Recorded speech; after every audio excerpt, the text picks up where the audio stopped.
Army presents The Big Picture, an official report produced for the armed forces and the American people.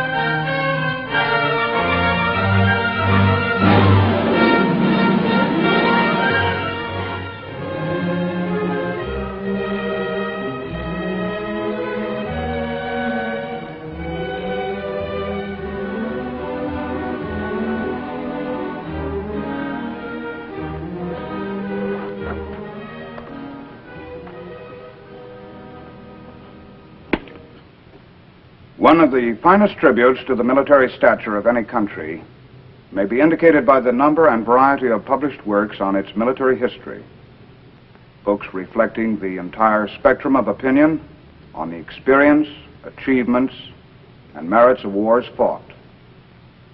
Our country has been fortunate to have produced so many capable military critics and historians to chronicle every major action of every major war we have engaged in. The Korean War has been no exception. Many volumes have been written about this ideological conflict. Many more will be written, to be sure. I'm Sergeant Stuart Queen, your host for The Big Picture. In two previous Big Picture issues, we presented the Korean War from its start in the summer of 1950 through Thanksgiving Day of that year. In this issue, we will present the final chapter of the Korean War. These two books contain some penetrating thoughts about the Korean War. They were written by a distinguished citizen soldier, Brigadier General S.L.A. Marshall. In these books and in other documents he has written, General Marshall recorded the Korean War as he saw and analyzed the conflict. In 1951, the Department of the Army sent General Marshall to Korea, the third major conflict in which he served as an Army officer. The result of his experiences in Korea and his long and valuable experience with our military establishment make him eminently qualified to comment on the Korean War. And now, The Big Picture presents this distinguished citizen soldier, Brigadier General S.L.A. Marshall. General Marshall? Sergeant Queen. General Marshall, against the background of your far-reaching experience in wars we fought, what are some of your observations and conclusions in regard to the Korean fighting? Basically, the tactics of the Korean War taught us a lot about mountain fighting, defense against night attacks, and the like, but the fighting was essentially the same as World War II. That is, the battles were won by the infantry with the usual support from the other arms and services. But in one sense, the Korean War was different. In what respect, sir? Well, it was a total ideological war. That is to say, communist North Korea, governed and supported by the communist world, estimated that South Korea was ripe for the taking. In an ideological sense, the opportunity could not be overlooked to seize the territory and to extend communism over more of Asia. Obviously, the communist world planned to benefit from the quick victory in South Korea at our expense. Does this in any way explain the entry of the Chinese communists into the Korean War? In part, yes. Primarily, I believe it was because our advancing United Nations forces came within tactical reach of Red China. Our forces had become overstretched and vulnerable to the attack, and they grabbed the opportunity. Before the Red Chinese attacked, the United Nations Command believed that Communist China would not enter the war if we confined our advance to the area south of the Yalu River. But it is a military fact, is it not, General, that it takes time, lots of time, to organize and move an army into position to attack? How did the Chinese communists do this without revealing their plans to us? Give them their due. They are masters of concealment and deception. It took them 60 to 90 days to organize their so-called volunteer army, and it required another 2 weeks or more to move the army into a position to attack. Before the Red Chinese sprung the trap, they had moved 80,000 troops across the Yalu and into positions deep into North Korea. There was a total of 120,000 Chinese communist troops ready when they attacked, and all of this accomplished without the United Nations command realizing the intent of Red China. Deception or not, General, how did the Chinese communists keep our air reconnaissance from spotting the large concentrations of troops, vehicles, and equipment moving into North Korea? Before they entered the war full length, the Chinese forces moved only at night. During the daylight hours, they packed themselves into whatever buildings, houses, and huts they could find. They were jammed in like sardines. Their vehicles and equipment were camouflaged expertly. They were not highly mobile, however. They advanced at the marching pace of a man. But their columns stayed concealed in day, and the few who walked abroad made expert use of shadows to foil air reconnaissance. It is at this point, General Marshall, that we're going to present the photographic record of the Korean War, starting with the 8th Army's offensive the day after Thanksgiving in 1950. An operation beginning with high hopes, but one which was quickly changed in its tactical complexion. 8th Army's end-of-the-war offensive was launched the day after Thanksgiving in 1950. It started out smoothly, but by nightfall of the second day, the UN was facing a new enemy in Korea, and a new war had begun. The Chinese rolled swiftly southward, splitting the Allied line and cutting off Marine and 7th Division troops in the east near the Chosin Reservoir.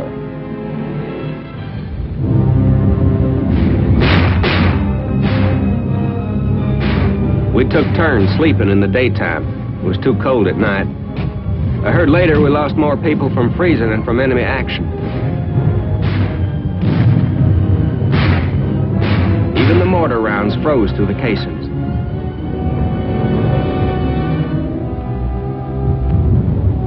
The Chinese had an awful lot of people between us and the beach, but the harbor at Hung Nam was our only way out.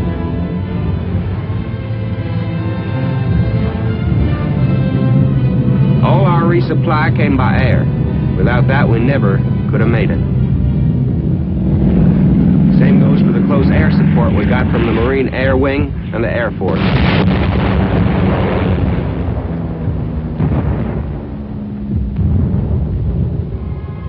They fought their way toward the sea through an enemy force which outnumbered them 5 to 1. Pausing only to evacuate wounded by air from Hagaru, they pushed on, reaching safety on December 10th. They found Hungnam a busy town.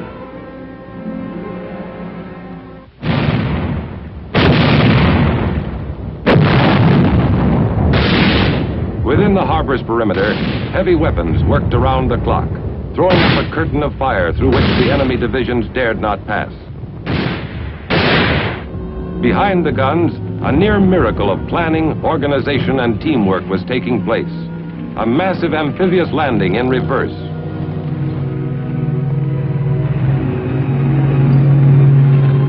In the space of 10 days, more than 100,000 fighting men were evacuated.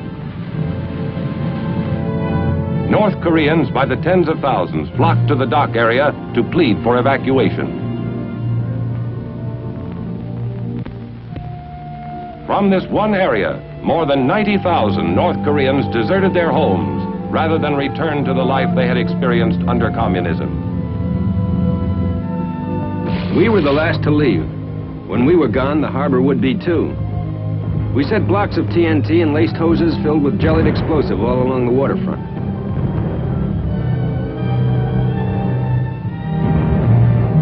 When we left, the harbor was one big ticking time bomb.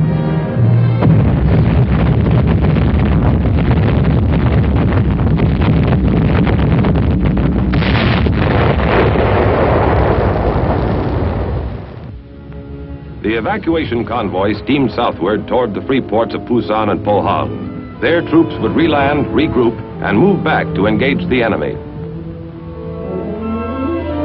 The military withdrawal by land was orderly as the rest of the 8th Army pulled back once again across the 38th parallel. But for hundreds of thousands of civilians trying desperately to outrun the advancing communists, the journey southward was a nightmare of cold, weariness, and confusion. Old people pulled loads meant for oxen, or carried their precious few belongings on their backs. Children who had no part in the causes of war received full measure of its hardships just the same.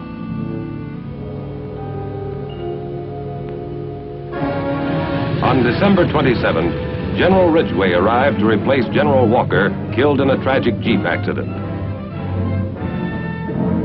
He was just in time for the enemy's New Year's Eve offensive.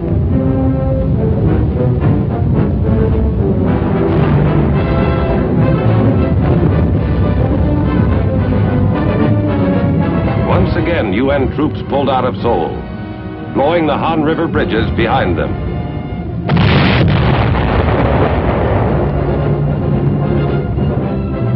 Incheon, like Hungnam, was evacuated by sea. Here, too, we took pains to leave nothing behind which the enemy could use.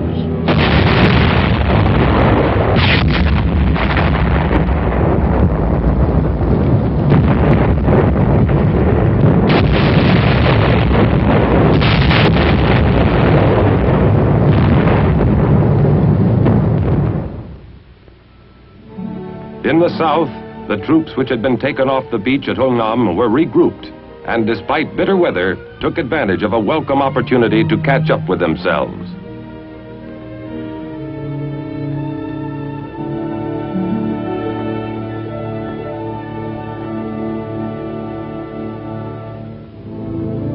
By mid-January, the enemy offensive had bogged down. Using fire-hardened troops, Ridgway launched a series of short, high-powered thrusts called Operation Killer. The enemy held a huge numerical advantage. Ridgway was out to eliminate it.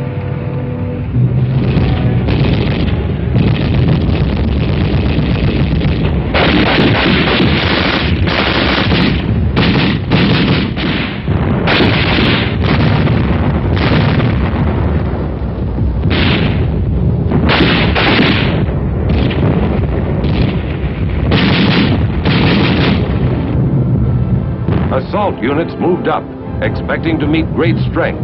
They found surprising weakness. Under the pounding raids of Operation Killer, the enemy fell back. Ridgway pressed the advantage. No rest for the enemy, and not much more for 8th Army. If anybody ever invents a mattress that feels half as good as a patch of frozen ground felt then, he'll make $1 million. Although destruction of enemy forces remained its prime objective, Operation Killer had evolved into a ground-gaining operation. The way things were going, we couldn't stay outnumbered for long. The word was they were losing 10 men to our 1. For 6 weeks, the seasoned fighters of 8th Army scoured the countryside, inflicting fantastic losses on the retreating Reds. On March 7th, the enemy's main stronghold east of Seoul was smashed. The next step would be Seoul itself.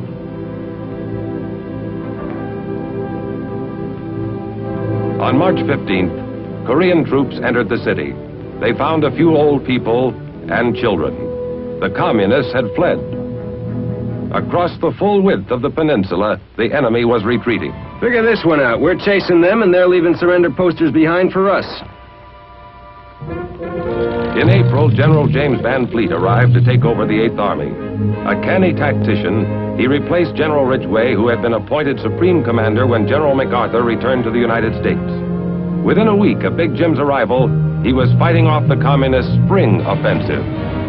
The Communists concentrated their barrages on the East Central Front, probing for a weak spot into which to pour their tides of humanity.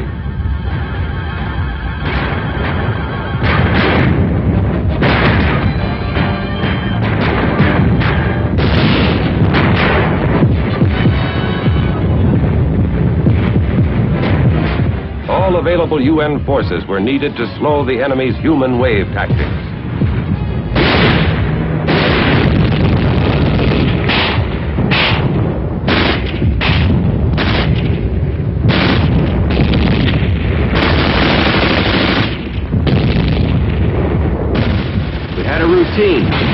until the ammo ran out, then pulled back and called for an airstrike.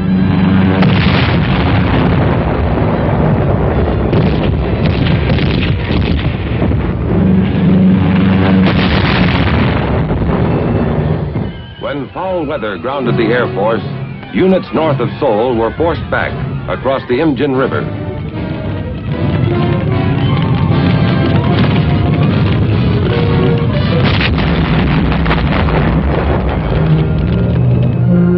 Seoul was fortified against the coming second wave of the Red Offensive.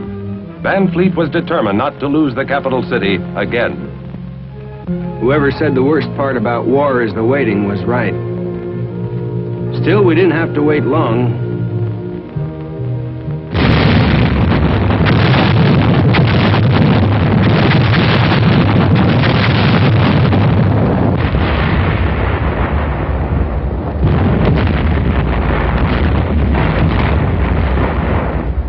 Every road, every valley approach had been zeroed in beforehand. The enemy lost thousands of men breaking through the curtain of fire, then faltered and lost his advantage. As the enemy turned once again to retreat northward, Van Fleet followed with mobile firepower.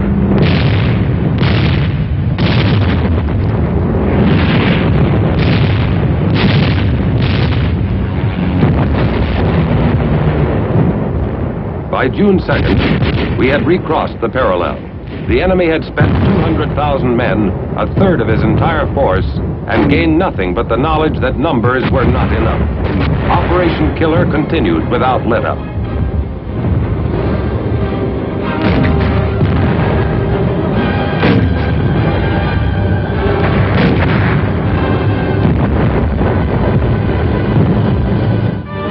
Within a month, truce feelers materialized into the first meetings at the red-held city of Kaesong. World peace hopes soared. The chief UN negotiator was Vice Admiral Turner Joy. His opposite number, North Korea's chain-smoking General Nam Il. Pessimistic correspondents predicted the talks would drag on for as long as 6 weeks. With the opening of truce negotiations, the line became stabilized. With minor fluctuations, it would remain much the same until the ceasefire. New battle techniques were developed. In the eastern sector, a Marine battalion made history by securing a hill in no man's land from the air by helicopter. The first wave landed a shore party which would clear the small landing area needed.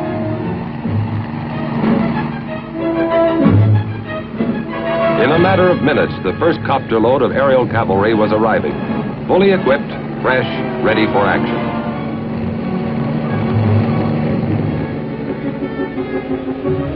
By using copters, the Marines secured commanding high ground within enemy territory without having to fight their way to it. Copters supplied the operation and evacuated troops at its completion, opening the way to a new concept in tactical troop movement. In Kaesong, the truce talks were already bogging down, deadlocked over the issue of a ceasefire line. We didn't like the setup in Kaesong. It was the enemy's home ground, and he knew it. Nam Il used the talks as a propaganda loudspeaker. The so-called neutral area was crawling with armed red soldiers. We broke off the talks. Air Force Sabre jets ruled the skies. At this point in the fighting, the UN had lost less than 80 aircraft. Verified kills on communist planes numbered 510.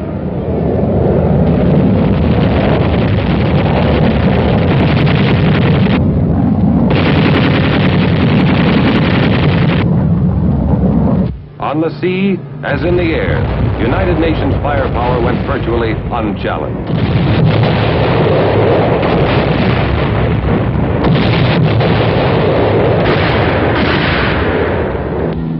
Near the end of October 1951, truce talks were resumed at the tiny farming village of Panmunjom. The UN delegates offered a compromise. They would accept the communist proposed ceasefire along the present battle lines if all other problems could be ironed out within 30 days. If not, all bets were off. the war virtually stopped, except for the constant booming of artillery.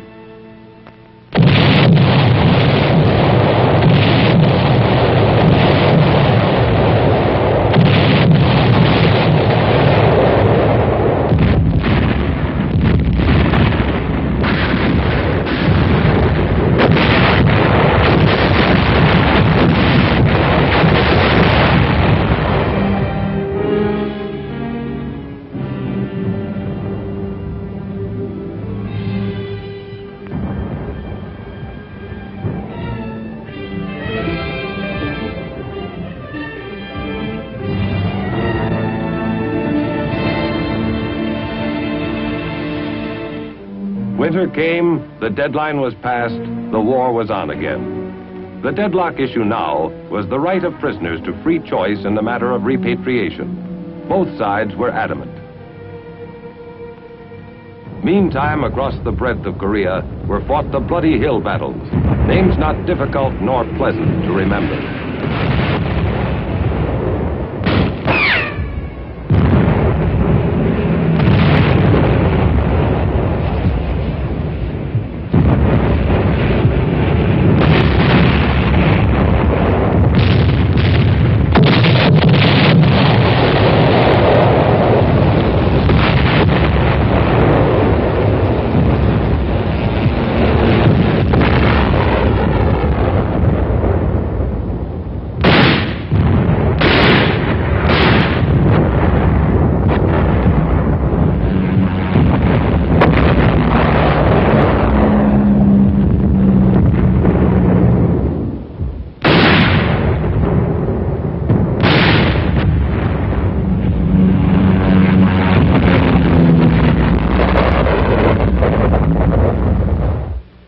Wooded slopes were laid bare, pitted almost beyond believing. This war had reverted to the style of 1914, opposing trench lines facing one another, night patrolling and local attacks across the no man's land which lay between. It was costly, but there was no clear way out. The big break came in April 1953 with little switch. Stalin had died in March, and Malenkov had taken over. Immediately, he launched his worldwide peace offensive, and the Chinese agreed unconditionally to General Clark's standing proposal to exchange sick and wounded prisoners. The exchange went smoothly, and truce talks were resumed. Encouraged, the world listened for news of the final signing that would mean ceasefire in Korea. It came on July 27, 1953. While the Communists signed at Panmunjom, General Clark, in ceremonies at the UN base camp in Munsan, signed 6 copies of the document which would end the bloodshed. There was excitement, but little rejoicing.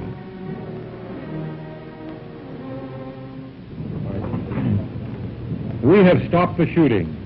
That means much to the fighting men and their families, and it will allow some of the grievous wounds of Korea to heal. Therefore, I am thankful. The task now is to put the ceasefire agreement into full effect and get down to working out an enduring settlement of the Korean problem. I cannot find it in me to exult in this hour. Rather, it is a time for prayer, that we may succeed in our difficult endeavor to turn this armistice to the advantage of mankind.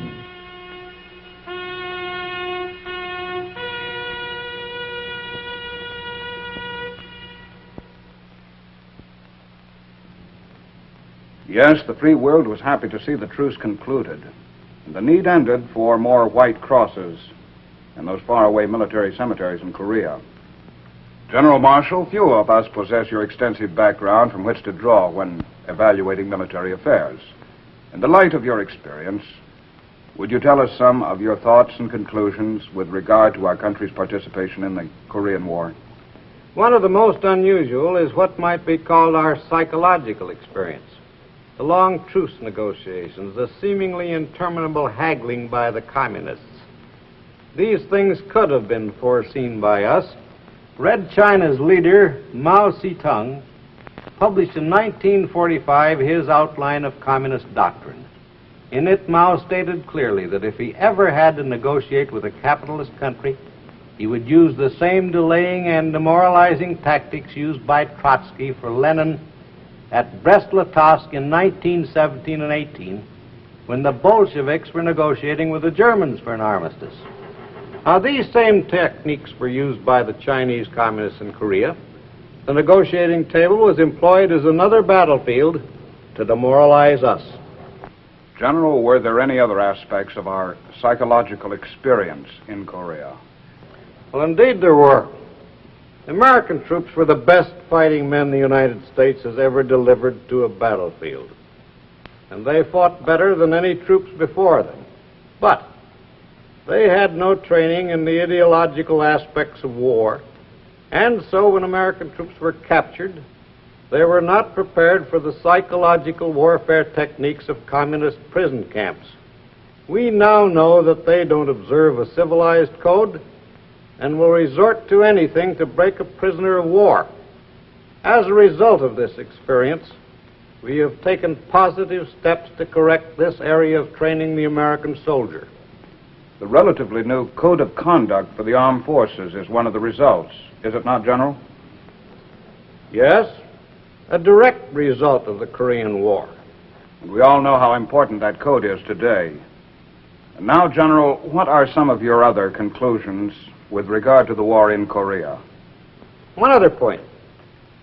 We learned again in Korea that a trained reserve and ready National Guard are essential to our scheme for survival.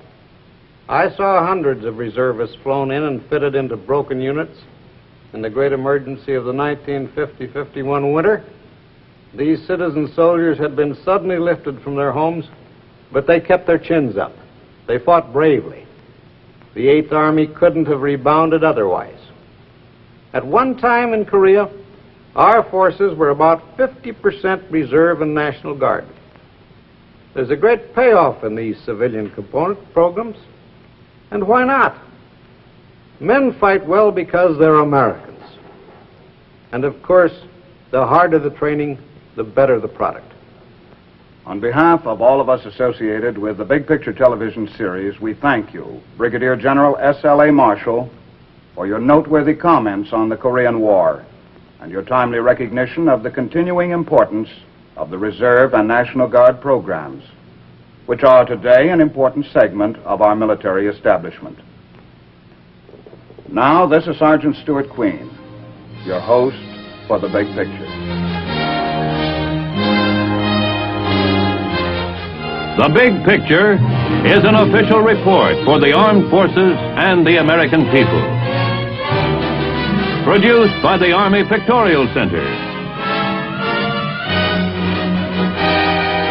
Presented by the Department of the Army in cooperation with this station.